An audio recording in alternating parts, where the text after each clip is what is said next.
林素蔚議員。多謝主席。局長睇到咧，而家現行咧呢個規則咧，允許咧華永會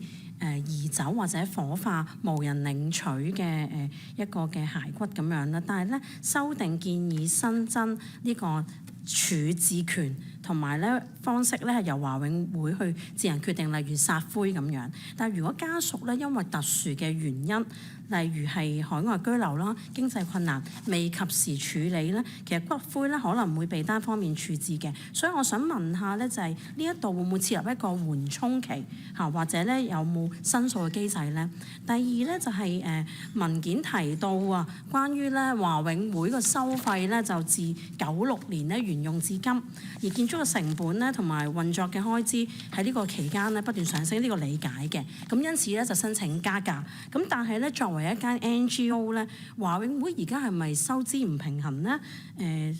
我覺得啦嚇，即係有個比較驚人嘅加幅。咁例如咧，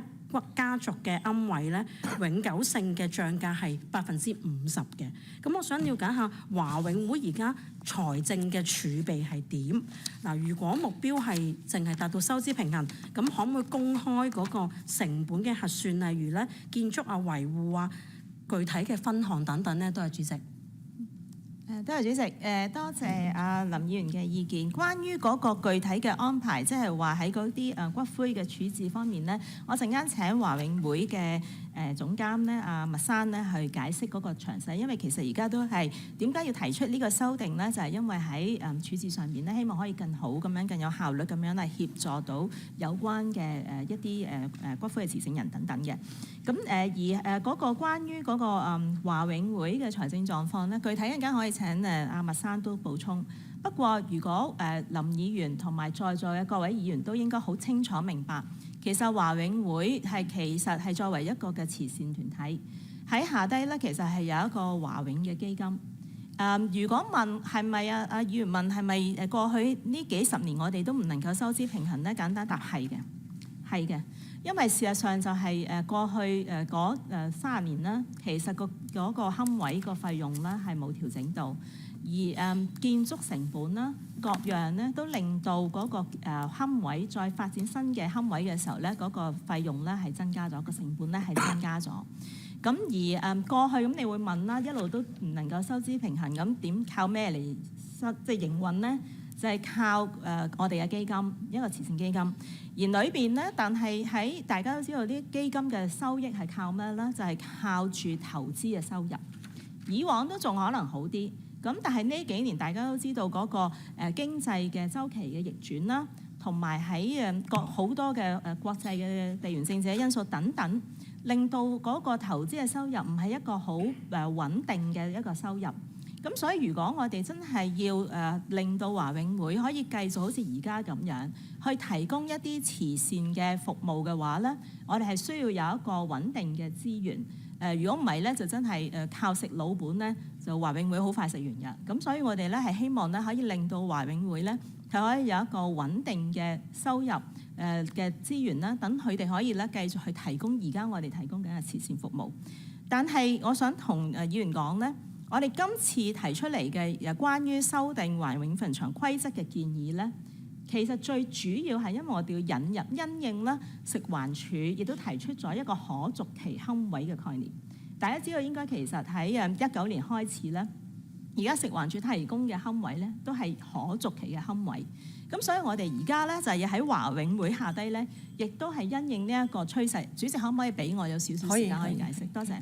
咁我哋咧就係亦都因應啦，我哋要點樣去面對社會嘅需要，所以我哋係引入一個新嘅安排，就係新嘅可續期嘅龕位嘅安排。亦都因此我哋咧係重新將華永會我哋而家現有嘅一啲龕位啦，或者係我哋一啲墓地咧，做一個定位嘅檢討。如果仲好似以往咁樣，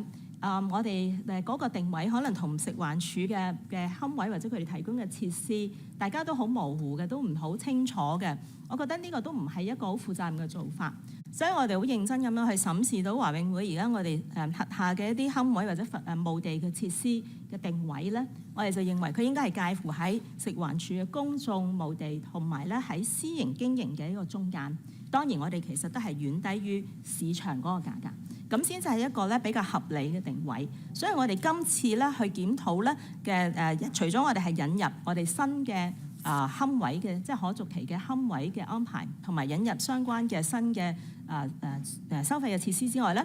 建議之外咧，我哋亦都係就住現有我哋嘅墓地啦，或者係龕位做一個咧重新嘅定位嘅考慮，亦都確保咧我哋華永會係可以嗰個提供嘅墓地又好龕位又好咧，係符合到社會嘅需要，亦都咧係可以有令到我哋有足夠穩定嘅資源咧，去讓華永會咧係繼續提供我哋嘅慈善服務嘅。係咪阿麥生有嘢補充？唔該，麥生快少少。我哋議員嘅提問，咁咧就關於第一個關於個骨灰嘅處理咧，之後火化之後咧，華永會一定會提供足夠嘅緩衝嘅時間同埋足夠嘅彈性咧，去方便市民。所以嚟講咧，呢個我哋係好有信心能夠完全好順利地解決呢個問題。細節我會請我哋營運主管李詠瑞小姐咧去介紹一下。唔該，唔該各位議員。咁其實咧，我哋都由嗰個墓地到期之前咧，我哋就已經開始去聯絡嗰啲嘅持證人，即係話嗰個墓地嗰個持有人。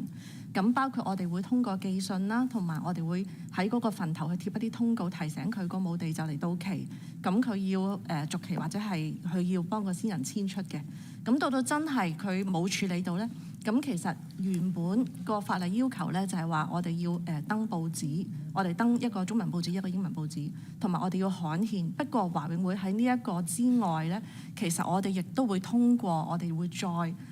出一啲嘅通告俾嗰個申請人啦，同埋咧我哋亦都會繼續喺個墳頭去貼一啲通告。咁與此同時咧，其實喺佢個墓地到咗期之後有6年嘅時間，即係我哋會喺呢個時間裏邊咧，我哋嘗試用盡唔同嘅方法，包括寄信啦、電郵啦、SMS 啊，或者係一啲我哋已知道一啲聯絡方式。因為其實每一個嗰個地咧，佢都會留低一啲叫做緊急聯絡人俾我哋嘅。咁我哋會用一切我哋已知嘅方式咧，我哋會去嘗試去聯絡嗰啲嘅墓地嗰啲嘅負責人。咁希望咧，即係佢哋能夠係盡可能係自己處理嘅。咁否則嘅話咧，先至會去到需要由我哋去處置或者要火化呢一個階段嘅。唔該。